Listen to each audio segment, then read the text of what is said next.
శ్రీ తిరుమల తిరుపతి దేవస్థానముల వారు ఈ ముక్కోటి ఏకాదశి ద్వాదశి సందర్భాలను పురస్కరించుకుని ముక్కోటి ఏకాదశి నుండి 10 రోజుల పాటు స్వామివారి దర్శనం చేసుకోవడానికి ఏర్పాట్లు చేశారు. కానీ ఈ దర్శనం కోసం వచ్చే భక్తులు తప్పకుండా కొన్ని సూచనలు పాటించవలసి ఉంటుంది.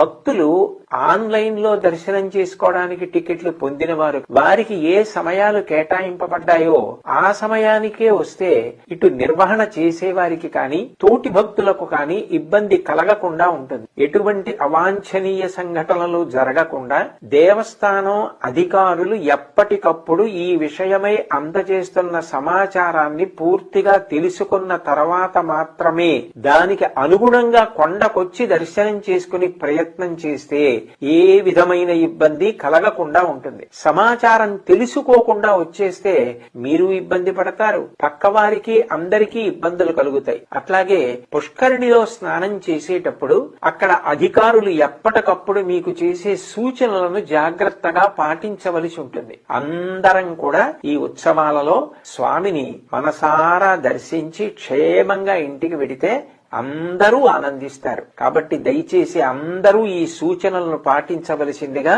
మరీ నేను ప్రార్థన చేస్తున్నాను.